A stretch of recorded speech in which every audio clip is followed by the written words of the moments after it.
Hello everyone, welcome to the Slides to Coasters podcast with your host, Brad the Waterparker.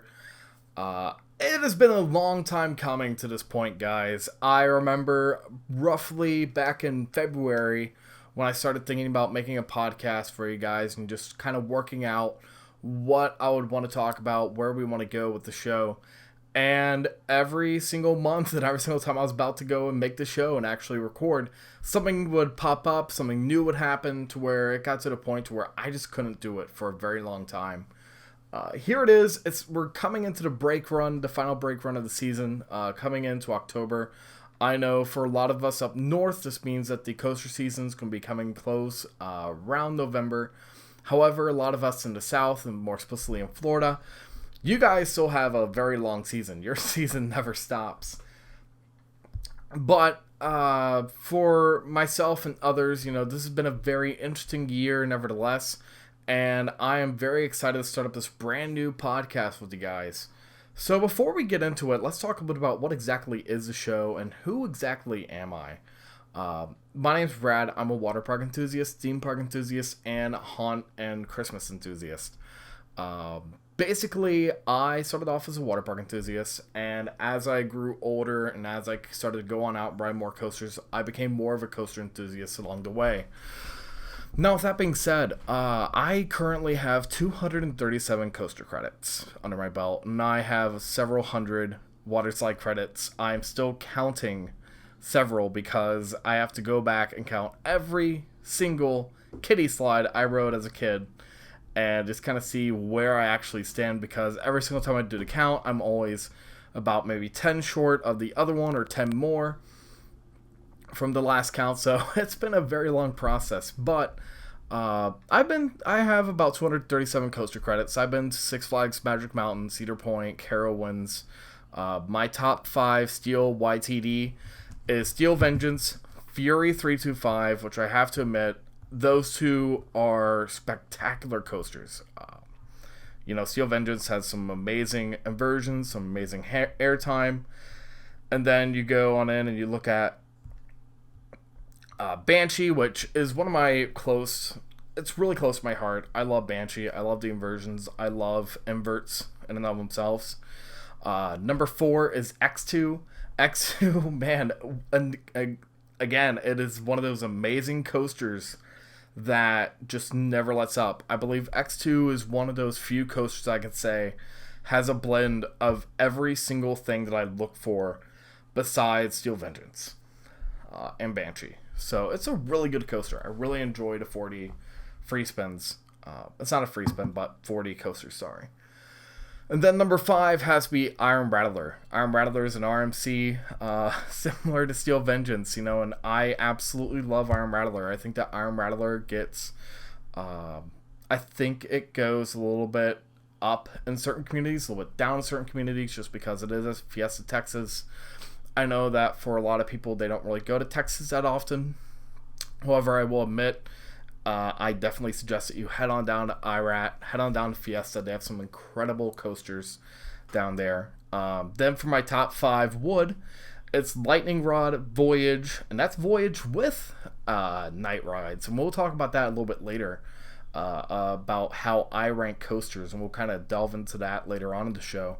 Then we got Mystic Timbers at my home park, Kings Island, and then we have Ghost Rider at Knott's Berry Farms. Those 2 coasters, and then we have Goliath. The 2 ladder coasters, Mystic and Ghost Rider, I do consider Ghost Rider GCI after the reprofiling and the reproduction with the new trains. And then Goliath, it's an RMC. Again, in both my top 5s, you have an RMC. You have 2 RMCs, which I think is pretty solid, pretty standard. As those 2 are very well oriented. Lightning Rod and Goliath, they're very well oriented, very well designed. And overall, that's my top 5 wood and steel. My home park is Kings Island. I am in Cincinnati. I do consider my home region, my home zone, as Cedar Point, Kings Island, Kentucky Kingdom. I'm thinking Kennywood. And then as well, you got Holiday World. Then you got Beach Bend. Then you got Dollywood. And that's basically my region. That's basically my zone. Anything in between is usually a place that I'll go to. And just in general, I try to get out to parks every year. Kings Island is my home park, so of course you guys are going to be hearing a lot of updates from the park.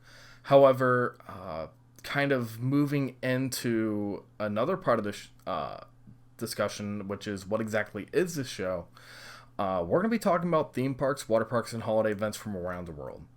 We're going to start off most shows, like today, we'll start off with news and give you guys a bit of breakdown. We're going to be covering parks that you might not hear about. There's a lot of shows out there that they will go and focus on the big Cedar Fair, Six Flags, Hershey, SeaWorld Busch. And they might throw in like Hershey, they might throw in Kennywood and Carnival's, just because those are pretty popular parks.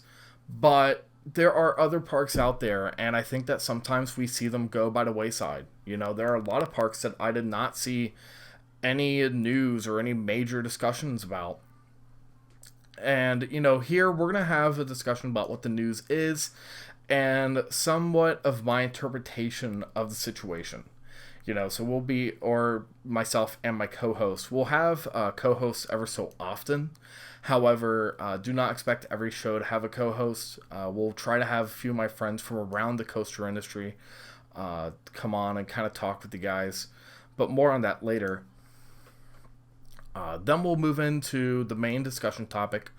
That's usually something to where, like, today, for example, we're going to be talking about a trip report, or it could be a what-if scenario, or it could be what do we think, what do we predict, or it could be a announcement or a news review. If we have a large news week to where we have a lot of coasters being added, and if we really need a discussion about it, then we'll have a whole entire news show for 1 week. And then we'll go into a little bit of an end cap, a little bit of a close, and then we'll talk a bit about what exactly is going on for next week, and we'll end it off every single show with the question of the week.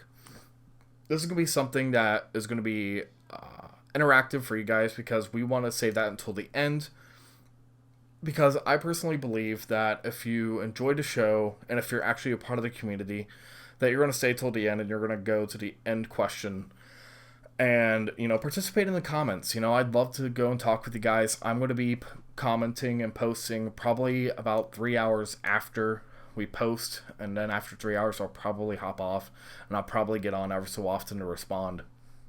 But, we're going to be having a lot of interesting ideas, a lot of interesting discussions pop in here and there. Of course, as well, with the end cap, we might have a quick trip report if we really want to. If we're running a little bit short on the week, we might throw one in, just so that you guys can get a full 35 to 45 minute show. Occasionally, we might bump it up to 55 minutes or an hour. However, we're going to try to keep it at a moderate 35-45 minute show. The idea here is that I am roughly about 45 minutes away from Kings Island, give or take.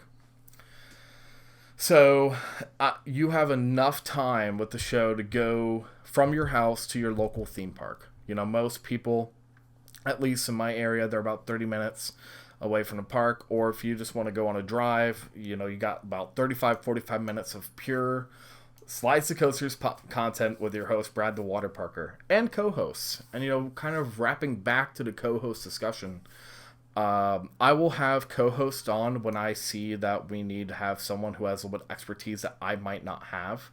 Of course, there are individuals from around the United States that I personally know who are really good friends of mine who would love to come on to the show. I've actually just lined up a few things here and there for the upcoming future, which I'm super excited about, because I think that it is a great way for you guys to get a insider's take on a lot of these parks and a lot of these events and news that are coming up. Because I don't want to sit here and just give you guys a Cincinnati-based, Kings Island-based viewpoint, right? I want you guys to get a locals viewpoint. I want you guys to get someone who is active in the park, someone who knows the park more than I do, someone who could just talk about the latest news, talk about the discussion topic, and really delve deep into what's going on. And that's 100% for you guys. I want to give you guys the best, well-rounded show on YouTube. I do not want to give you guys something that's half done, half baked. I want to give you guys 100% the best show on YouTube. Part of that best show is that we do have a Facebook. It's Slides to Coasters. Go and like us there. We'll be posting photos. As you guys can tell, we do have a static screen. That might change in the future as we get more advanced with our technology here in the Slides to Coasters studios. Basically, we're going to be posting a lot of the photos on our Facebook, so that way you guys can get connected on our Facebook and really get involved there as well. Guys can leave comments, leave discussions, and we'll probably post a few discussions there, here and there, just to get you guys' opinions. Hold on. To get your guys' opinions, because I don't want to sit here and have a show and not listen to my audience. Because if I don't listen to my audience, then I'm just making a show for no one. I'm making it for myself. No, you are the centerpiece of the Slides to Coasters podcast. You are my priority. You are my main concern. So, as always, feel free to go and leave a comment on our Facebook page. Leave a comment in the comments down below. Of course, we'd love to talk to you guys. We'd love to have discussions. We'd love to see what you guys think about the industry and today's topic. With that being said, to round it all out, I will say that this is going to be a weekly podcast. What this means for you guys is that not every week we'll have a news topic. Not every week will be the same. We're going to change it up. We're going to keep it different. We're going to be able to go and talk about different topics. During the off season, we might branch out into different topics that are not coaster related or not, theme parks, water parks, holiday event related. So definitely be looking out for that. And if you guys have any topics that you guys want us to talk about, please feel free to go comment in the description down below or go and comment on our Facebook page. Again, I'm here for you guys. I'm here to tell you guys what's going on in the industry and give you guys the most well-informed show on YouTube. With that being said, let's hop right on into our news. We're running a little bit late here, a little bit more than I expected. However, we're going to hop on in straight to our news. We're going to hop on over to Silverwood over in Idaho. This is a park that I've been wanting to go to for a very long time for their wooden coaster trimmers, if I remember correctly. They just announced a brand new RMC single rail. Now, if you guys don't know already, I am a single rail fan. I do enjoy them. I loved Wonder Woman's Golden Lasso. When we heard about the Kentucky Kingdom RMC Raptor tease, I was freaking out because Kentucky Kingdom's one of those parks that I look at and I'm like, well, I want to get a season pass, but they don't have the coaster collection that I really want to go and get a season pass for yet. Not saying that they can't get the season pass collection for me, but it's kind of difficult to get out to that area, especially for something like Holiday World and Kentucky Kingdom. It's kind of difficult for me to get out to that region. Of course, every single year I think about getting a Holiday World season pass as well. But I always buy season tickets and it always comes out the same exact price. And I'm like, come on, let's do this. But going away from that, sorry for that little tangent. Silverwood Stunt Pilot. This is going to be a 105-foot coaster, foot tall coaster with a 52 mile per hour speed as per their website. I think this is going to be a great addition for the park. As it stands right now, again, these RMC single rails, I think that people do not give them enough credit, in all honesty. They've already got a couple decent coasters. You have Aftershock, which is Vekoma, and, everyone has a different taste on the Vekoma inverts. You got Corkscrew, you got Timber Terror, which is their other wooden coaster, and then you have Tremors, which is what everyone tells me is their icon, which is their main coaster, the main event. And now you have Stunt Pilot. As per their website, to talk about having air shows at Silverwood, they discontinued that, and now this is a way to say, hey, this is part of our legacy, this is part of our culture.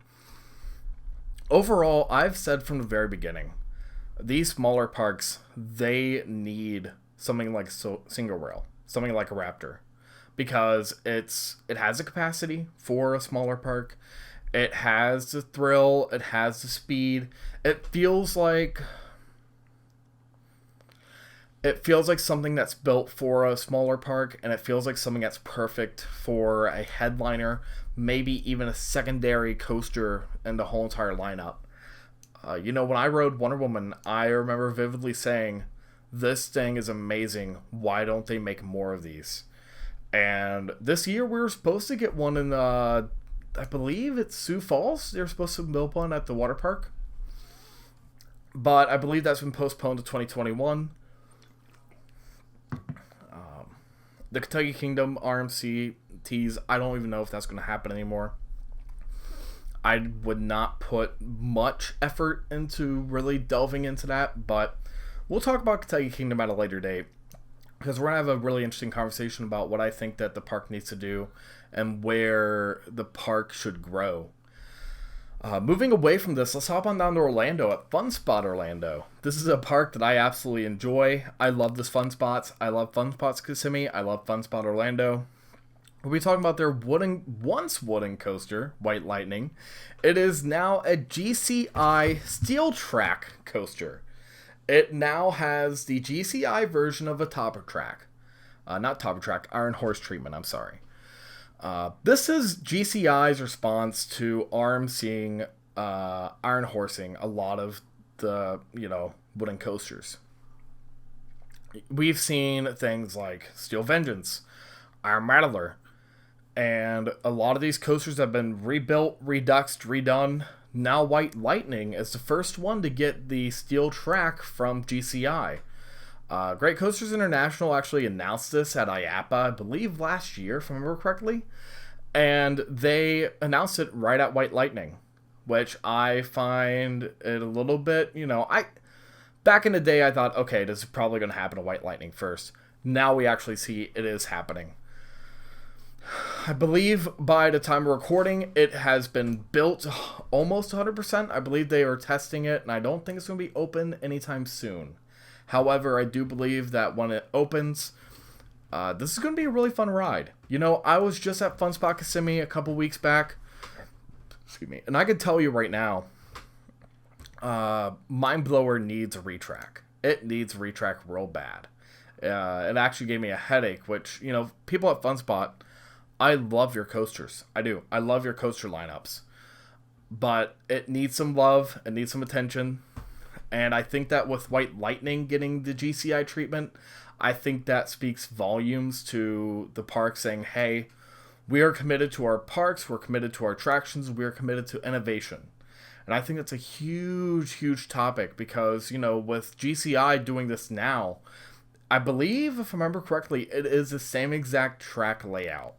With the RMCs, we've usually seen a differentiation in the track layout. They usually add a little bit more wood here, take out some wood there. This is 100% redux. This is 100% conversion. There's no changing, if I remember correctly. So, overall, I'm excited to see which coaster's next on the chopping block for a GCI conversion. I think there's a lot of good coasters out there that really could use something like this. Now, the issue comes up now, White Lightning was a really fun wooden coaster, but now the question is, where does it stand for the steel coasters? So, I am looking forward to getting down there here probably real soon. I want to get back down there. I want to go ride this coaster. So, we'll definitely keep you guys up to date on what's going on at White Lightning at Fun Spot Orlando. However, with that being said, let's hop right on into our discussion tonight, which is Holiwood Nights, or Holiwood Nights, who say, whee! I was very excited. Let me tell you guys a story about Holiwood Nights myself, because it goes back. We go back about 4 years. 4 years ago, I originally said I would go to Holiwood Nights, and every single year since, I miss a date. I miss a time. I don't get my GOCC card, which I'm a part of Great Ohio Coaster Club, which maybe that will come up in a future episode talking about coaster clubs. But I am a part of the Great Ohio Coaster Club, and I will I'll go and renew and it won't come in for Holiwood Nights, so then I wouldn't be able to go. Or, it's the fact that I just didn't have timing correct. It got to the point where this year I said, all right, no excuses. I got my renewal done, and, literally in the first few weeks of the year. And then I bought my ticket literally the first or second day that they opened up the portal. And I remember texting my buddy Andrew, who will come up often in this story, by the way, saying, hey, I did it. We're going. We're doing this. I'm excited. And then a global health crisis hit. That was pretty bad. Not all, most coaster enthusiast events were shut down. Coaster Stock didn't happen. Coaster Mania didn't happen. Holiwood Nights actually stayed. And I have to admit, on kudos to the park, I'm going to say this right now before we hop into this.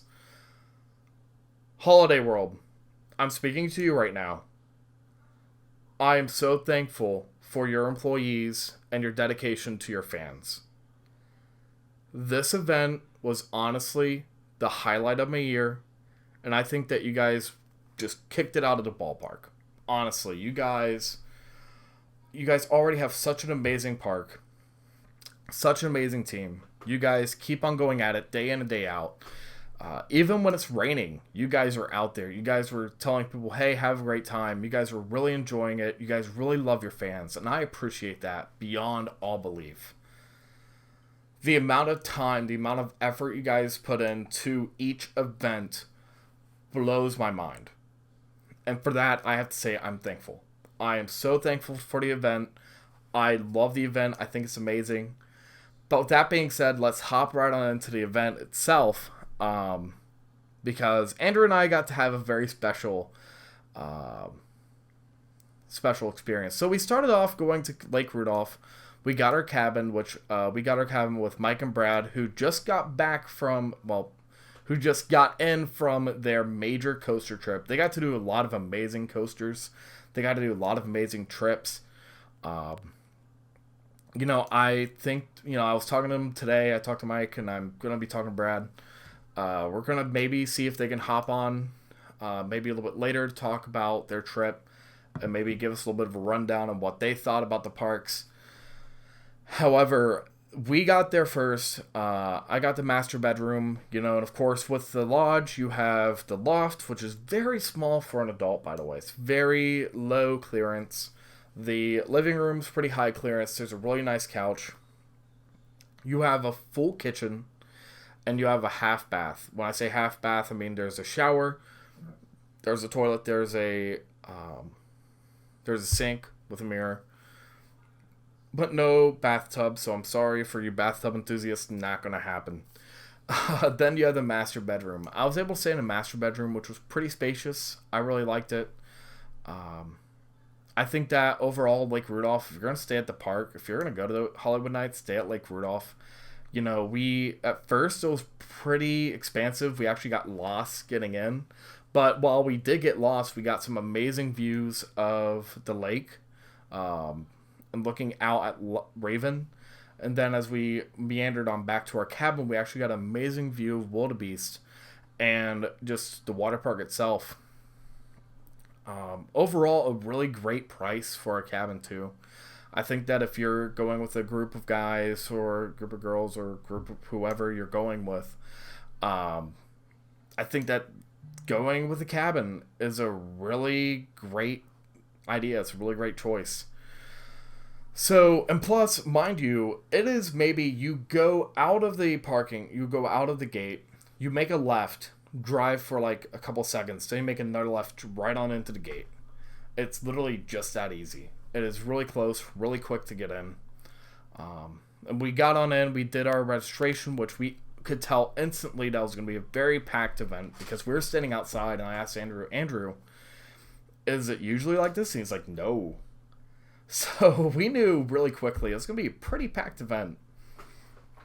We eventually got up there. We got our lanyards, and we asked about the experiential thing because we did get the Voyage walk, lift walk, uh, experiential package, which meant that we were able to walk the lift, which we'll talk about that here in a second. But first, we had to go to the hors d'oeuvres, which was not at Bahari Wave Beach. It was actually at Santa's Merry Marketplace, if I remember correctly. I haven't been in that food hall yet. I was there before they did the whole entire conversion. But when I got there this year, what they did was amazing. I thought it was a really great use of the space. You know, you have a little candy shop, and then you have the dining hall, then you have the food area. It's all very well themed. They have a lot of really cool Christmas decorations. I thought it was a pretty great place to go and eat, and the food was incredible. I'm a foodie, and I'll tell you this right now. We're probably going to have at least 5 foodie shows by the end of the year. Right? I'm just going to tell you that right now. At least 5. When we got our food, I personally got a ham sandwich, which was really good. I got the broccoli salad, which was called a shrubbery salad, if I remember correctly. And then the most heavenly thing of all time, the best sandwich I ever had in my life, a Monte Cristo. I did not know what a Monte Cristo was before this, but after it, I freaking love Monte Cristos. I love them. I think they're a fantastic little snack, or I guess, is it a snack? Or is it like a breakfast item? I don't know. It is just good. It is just good. It's like, I believe it's bread, egg, cinnamon, and it comes with like grape jelly, but oh, so freaking good. Oh my gosh, Holiday World again. You guys kicked it out of the ballpark with the food. Oh my gosh. Afterwards, we did go on up for the Voyage lift walk, which I gotta say first off, the Voyage crew that did the lift walk, they were spectacular. They were really informative. They're really active. They really wanted to talk to us. They really wanted to go and see what we thought, and just kind of talk as roller coaster enthusiasts, which I think is a really big part. For myself, that was a really big part of the event, because I actually got to talk to someone who worked the ride and kind of get his perspective on what exactly goes into, you know, operating Voyage and getting to see Voyage from the top, from the bottom, walk all the way up, even in the rain, even when it's windy, and get some amazing views of Cheetah Chase, get some amazing views of the lift, amazing views of Thunderbird, Legend. You know, it's just such a beautiful spot. You know, you could always tell yourself, yeah, I've been at the top of the lift hill in the coaster car, but it's not the same. You know, I've told friends of mine, you know, working in the theme park industry, water park industry, you know, you're standing at the top of a slide for hours on end, and you realize just how huge the slide is. Or you realize just how small a slide is. You know, same exact thing for a coaster. You know, it's different going up as an individual than being strapped into a coaster car. It is just different. You get some amazing views, you get to ask some amazing questions, and really get a real insight on the coaster layout and the coaster itself. And you just kind of get to be a part of this amazing experience. And we were up there for a solid 15-20 minutes. And it was well worth the time. We got some amazing insights from the write-up, which he even said, now this, mind you, this is going to come up later in the show, actually in a few moments, the best rides of the night will be in the first 3 to 5 cars, if I remember correctly. It was like the first couple of cars out. Remember that, and I'm paraphrasing. Don't hold me to that, but don't hold him to it. However, it was raining so much that day, and when we finally got up there, when we finally got done, we went on back, we met up with Mike and Brad, and we walked on down to Voyage. Brad and I, you know, this is Brad's first time being at Holiday World. And for myself, this is my first time at Holiwood Nights. So Andrew and Mike, they tell us, oh yeah, Brad, go on back to the back seat and ride in the back. And I'm like, okay, here we go. Which, at first, I'm not going to lie, I was kind of hesitant just because I knew the back half it's really rowdy. And I remember a couple years back kind of shuffling, being a little bit rough in the back half. But I didn't know what was going to happen at Holiwood Nights. So, we're going up the lift hill, and I'm looking at Brad, I'm like, yeah, this is going to be fun. And we just start going through, and it was hauling. Even before we got to the trim brakes, that thing was hauling faster than anything else. It's the fastest Voyage ride I've ever had in my life. We go through the spaghetti bowl. Left, right, pop a fairy time here, pop a fairy time there. Then we go on into the tunnel, then we come back up, and then we're on the trim brakes that don't even kick in.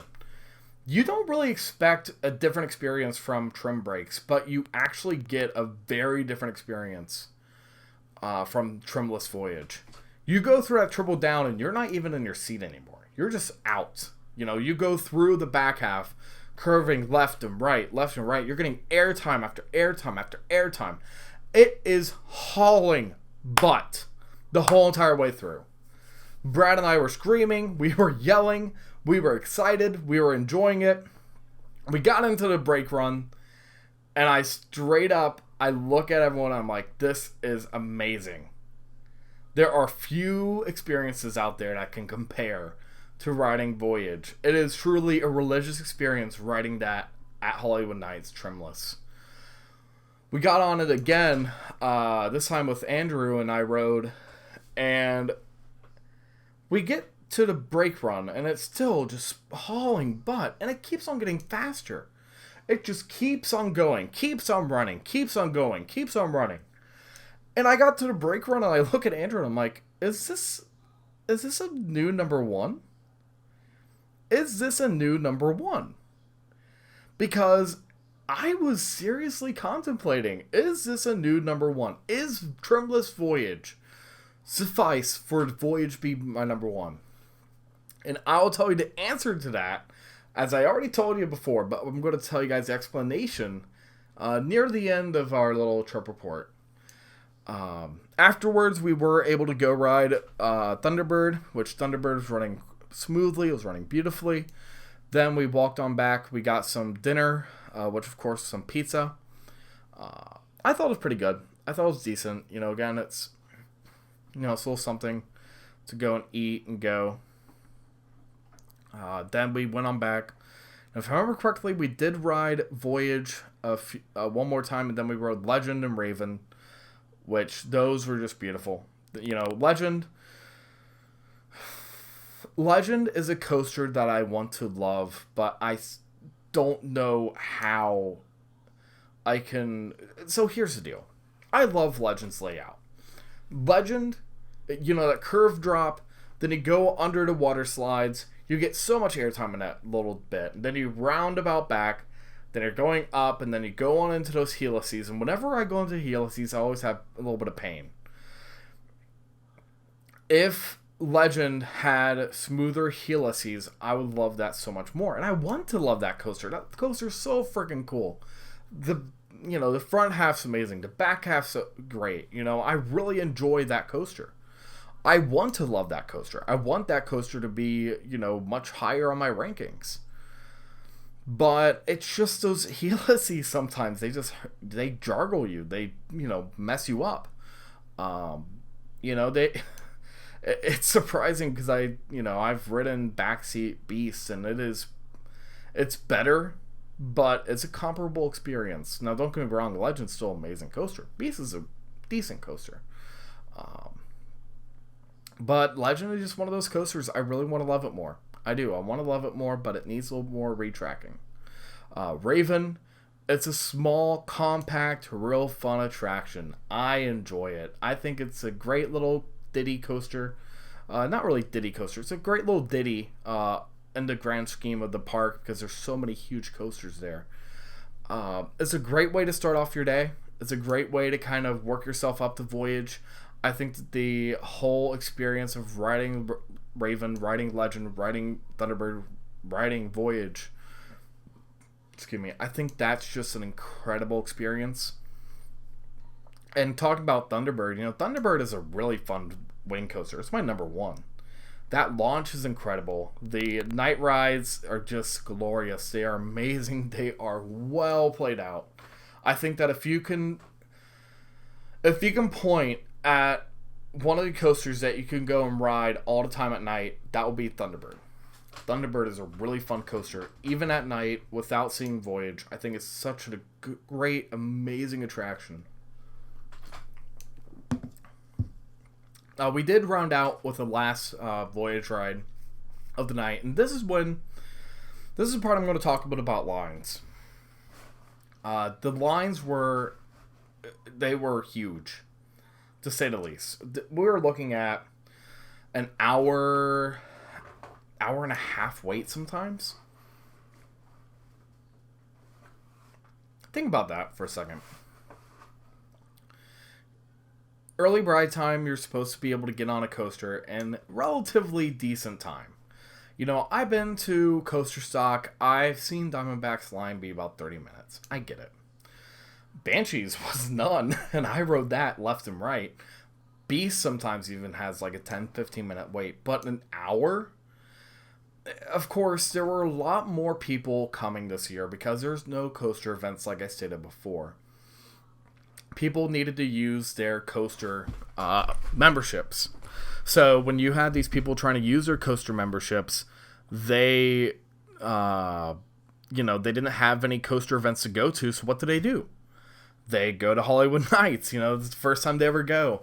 But I swear, the lines are just huge. Even Thunderbird rarely has a line at Holiwood Nights. That coaster had a huge line. It was erroneous. Absolutely 100% erroneous. Same for Voyage. Don't get me wrong. The park was trying its best. But at the same time, there comes a point when ERT is no longer a fun ERT. At 10, we retired for the night. The park was closed. And then the next morning, we returned for some Splashin' Safari adventures with their water coasters. We started off with the newest water coaster, which is Cheetah Chase. Cheetah Chase is a 100% water-launched, water-powered water coaster. No magnets, no launch, no nothing. It's 100% water. This is huge. This was huge for me in so many ways. I thought this was going to be an amazing coaster. I thought this was going to be something I could really enjoy. And it is. It is one of the best water coasters in the park. I have it currently at number 2, right behind Wildebeest. Both sides are really fun. I think that both sides deliver a different experience. And I can say that from experience. They do deliver different touch, different edge. The curves, the saucers are just beautifully designed. I loved them. I enjoyed it. Not a lot of airtime, but you still get a lot of water. And unlike most water coasters where you get sprayed from the front, with a lot of water, you're actually getting water gushed from behind, which I thought was a really great touch because people like my dad, they do not like water getting sprayed in their face. They just don't like it. They don't want to see it. They don't want to have it. For someone like my dad, this is going to be the perfect water coaster. Perfect, attraction. But overall, both sides, really great. Then we head on over to Wildebeest, which, this is an airtime machine. This is one of those water coasters that just keeps on delivering. I've called it the most coaster-like water coaster in the nation. Because you really do have airtime, you really do have tunnels, you really do have elements that are very similar to what you get with with something like a coaster. So, with that being said, Wildebeest is still my number 1.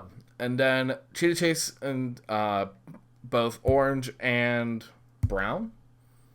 Yeah, orange and brown. They're my number 2, respectively. Then number 3 is still Mammoth, which Mammoth actually delivered airtime for the first time in a very long time. Ever since, I believe, my first ride.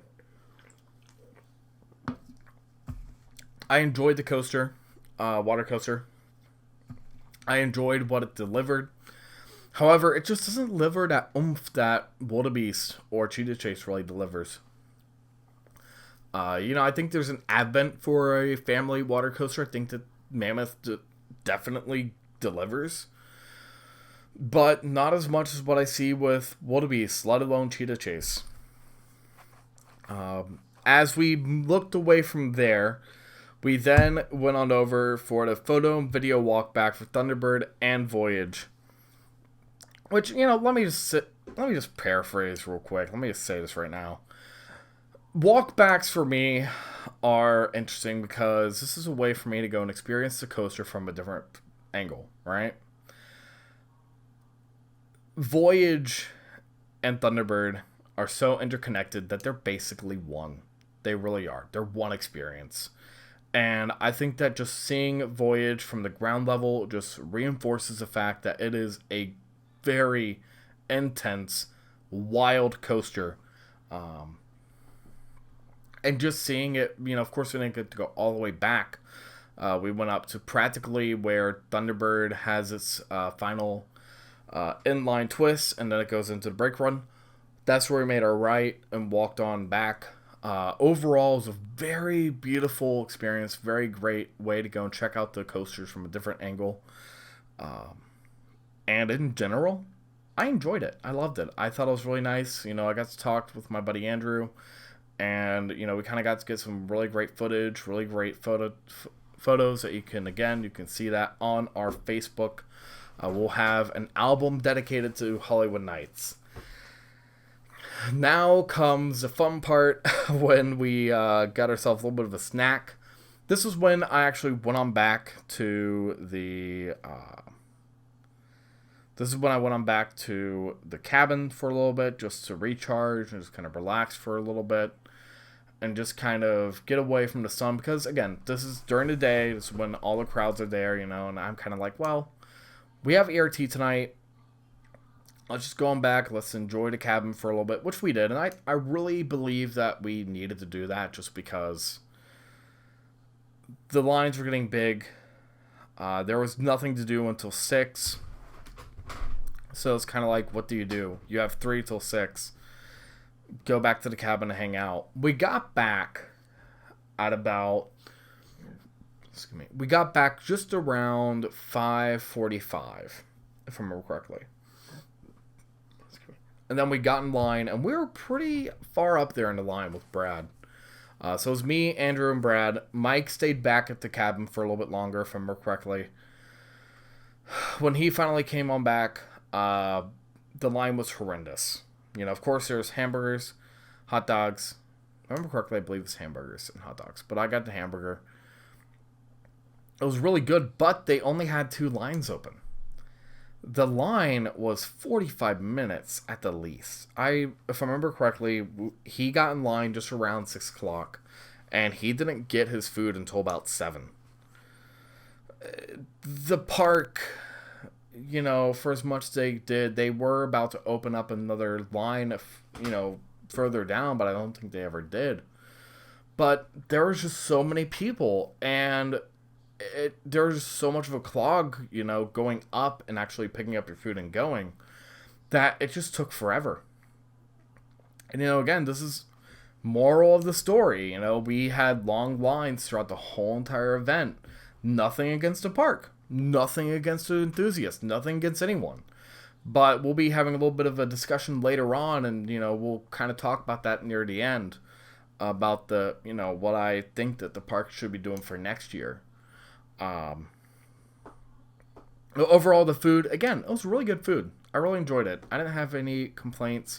We got to meet one of our friends, Ramsey, who was one of Brad's friends, and he came on over, and we kind of got to talk to him for a little bit, and really just get his opinion on Voyage. And then we went on back. We rode Voyage, which was a huge long line by that point. We got to ride that again. Again, really fun coaster. Very long line. We went on back to Thunderbird. That had a really long line that night, and that was kind of shocking. It really was shocking.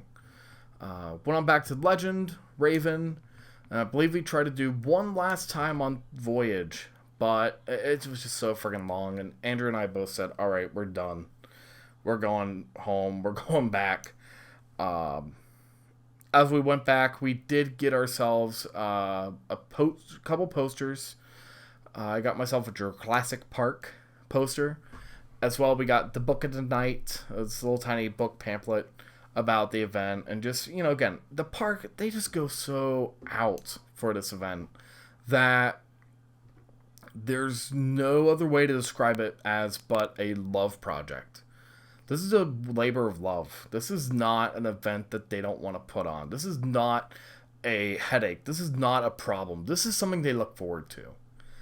And making stuff like this and then going on ahead and making pins that they gave us and doing all the hard work for making the event. Heck, even on the lanyards, you had your name, then you said, where do you quest, like from where do you quest? And then it has, what's your favorite color? And that's just a great way to go and break the ice with people, for new enthusiasts that you don't know. This is a great way to say, hey, you like wildebeest yellow too? Yeah, why do you like that? Just kind of talk about it and just kind of talk about what you think about the water park or, think about the coasters. But as we left and as we got into our beds, Andrew and I were alerted to a situation that happened at the park. The back seat on Voyage, again, Voyage was hauling the whole entire time. That thing was bucking you the whole entire way. Buck as in B-U-C-K. Not the F-bomb. We do not curse on this podcast. But it bucks you from left to right, left to right. It kicks you out of your seat the whole entire friggin' time. The back seat came off. Or at least that's from what I understand. It was pretty bad. It took a whole entire train out right before I believe a large group was supposed to get on. Of course, again, kudos to Holiday World's maintenance team. They instantly took the car out of service and they got right on to work on it. If I remember correctly, it was not put back onto the track for a little bit. If at all. I don't even think it got on that night. But with that being said, that ends out our little ditty at Holiday World. I want to say before I get to some of my thoughts and opinions, first off, Holiday World, again, thank you. From the bottom of my heart, thank you for putting this event up. This is a way for me to go and hang out with some of my best friends and to go on out and just enjoy the park, enjoy the whole entire experience. Heck, you guys themed this to Monty Python and the Holy Grail. The Knights Who Say We, or the Knights Who Say Ni from the movie. You guys did so many details. You guys created so many different ways for guests and enthusiasts to interact. It was amazing. I cannot wait because I am coming back to this event next year. I've already made plans with my buddy Andrew. We already said we're going. No matter what the lines, we're still going to go because Voyage definitely deserves a ride. And as well, it's a great way to just hang out with friends. It's a great way to go and connect with new people and kind of get your bearings on what other coaster enthusiasts think about the parks. But with that being said, I kind of want to bring up something that it's been thrown around. I've heard the theory pop up before. I forget where, but this theory of capping off the event. Coaster stock has a limit. You have an X amount of people. I believe Coaster Mania has a limit. Holiwood Nights, I don't know whether or not if it did, because there were a ton of people. ERT should not be an hour and some. ERT should be about 20 minutes, 30 minutes max. I get it. COVID probably screwed some stuff up. I understand that probably influenced some of the line. Maybe added that 20, 30 minutes that we're talking about. Excuse me. But I don't know whether or not if that would have made so much of a difference. It was still a very long line. It was still a long line on other attractions like Thunderbird. Of course, I A lot of people that were probably card member enthusiasts, they needed to use their card. They needed to go and use it at a event this year to make it worth their time, make it worth their money. That's the way that I thought about it. And I stayed to it. I stayed to it. I did not get a refund. I stayed true to Holiwood Nights. And a lot of other people did too. I'm not blaming the enthusiasts, but what I am saying is that maybe the park should have created a cap for this year. I understand that this was a tough year. I understand that they probably made a ton of cash off of the event. They probably needed that cash for the backlog of days that they were not allowed to operate. And I do not blame the park for it. I'm not blaming the park for anything, but I think that maybe next year they might want to institute a cap. If we have a similar year next year, maybe that is a thing to look into. Secondarily, the question of what else I would like to see with the event. I personally would love to see a small tour of some of the pump houses for Mammoth, Wildebeest, and Cheetah Chase. I think that would be a really fun way to go and get a back scene tour of these water coasters that we know and love. Maybe a little bit of a walk back with Mammoth and Wildebeest. You can't really do it that much with Cheetah Chasers because it's right there. It's all around you. It's right there on the midway. You can't really get an up close and personal. However, I think that something with the water park would be a really fun experience. I think that they could definitely add it in. I'm looking at the itinerary right now. In between 3 and 6, you don't really have much. You have nothing. So maybe 3:30, start having tours going back there, and then end them about like 5:45. So that way people get on back to the to the good old days Picnic Grove, because I would personally enjoy that. I think other people would enjoy that. It's something different, something that people can go and check out. Maybe even add a Legend lift walk or Raven lift walk. I would love to see that being something like that being added to the itinerary. Sorry, it's been a very long day and it's been a very long podcast today because I actually did a lot of notes for this as well. With that being said, do I recommend Holiwood Nights to you guys? 100% yes. Above anything else. I have a lot of critiques about a lot of places. There are certain coaster events that I don't even go to anymore. Holiwood Nights. It is the best coaster experience ever. You have the best food at a coaster event. Besides, charity events. Besides media days, which a lot of media days recently have been a part of charity events. This is the best food. This is the best guest experience to go and interact with a ride-op or with a, person of management. This is the best experience for you to go on out and check out a coaster that's something different, something totally exciting, something you could really go and enjoy yourself with. So yeah, definitely go and check it out. And it's actually really reasonable. It's cheap. It's not something to where you're going to have to spend a lot of money with. It's something that's relatively cheap for what you get. When you go and do when you tally out, what you get, what you're going for, the experiences and all that, it's very super cheap. I thought it was an amazing experience for myself and my friends. But with that being said, that wraps up our Holiwood Nights, or the Holiwood Nights who say we, trip report. I really enjoyed it. I thought it was amazing. I think that it's something that everyone should go and check out. And overall, I'm pretty happy with it. So with that being said, guys, definitely hold on. Today's question of the day. What do you guys think about Holiwood Nights? Do you guys think that they should cap it? Or do you guys think they should go and maybe expand it? Maybe go and have an extra night? Or maybe do something different? Tell me what you guys think in the comments down below and or on our Facebook page. As always, go and check us out on our Facebook page. Leave a comment about what you guys thought about the show.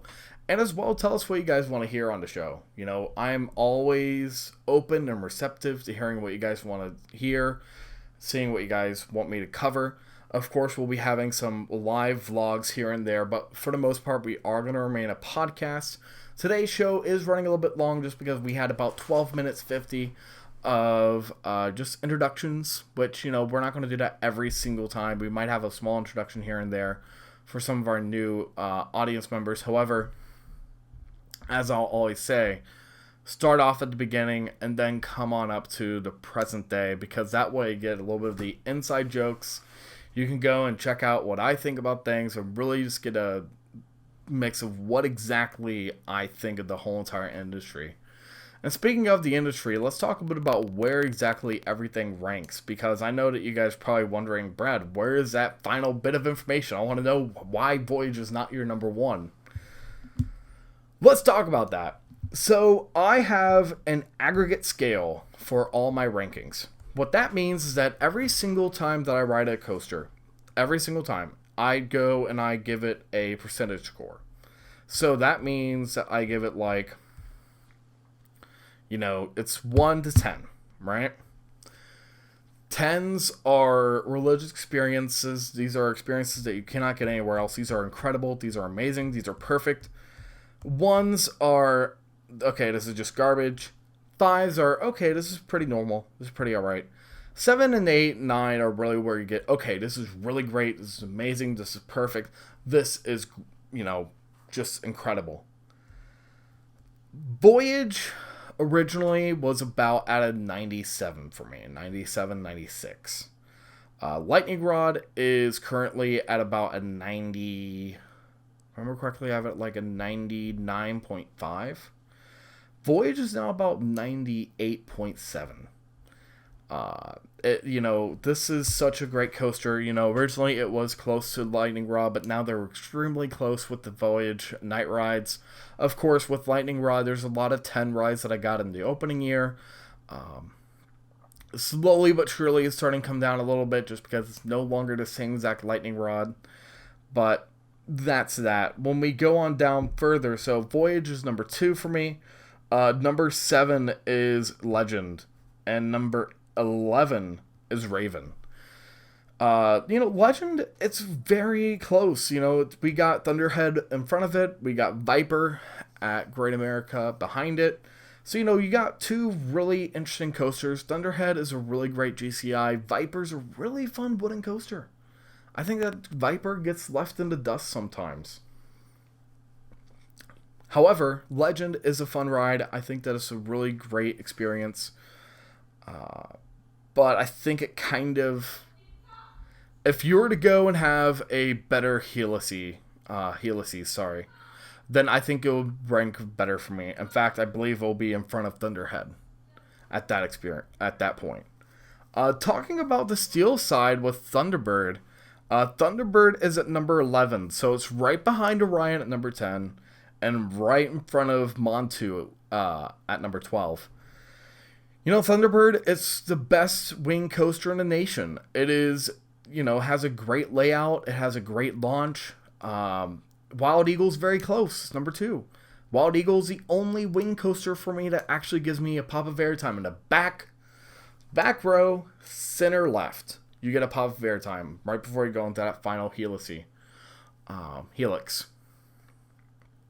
So, you know, these are all really good coasters. I really enjoy the Holiday World lineup. Wildebeest and Mammoth and Cheetah Chase. Wildebeest is my number 1. Water Slide. Mammoth, I believe, is Cheetah Chase number 4. And then number 5 is Mammoth. So again, Mammoth's a really good water coaster. You know, it's just when you compare it to what you have at the water park, it's kind of difficult. Number 2 and number 3 being Slush Gusher and as well Wave Runner at Blizzard Beach and Kentucky Kingdom's Hurricane Harbor. One of the two? I'm sorry, Kentucky Kingdom. I forget your water park off the top of my head. But, you know, those are two water slides that really give... Hurricane Bay, sorry. Those are two water slides that give you a lot of airtime. I'm a really big airtime guy when it comes to wide water slides. That's the reason why I'm a huge fan of the drop boxes. And overall, I think it was a great event. I thought it was a great time. So with that being said, guys, stay tropical. We'll see you guys next week. And I hope you guys enjoyed this one. We'll talk to you guys later. Bye.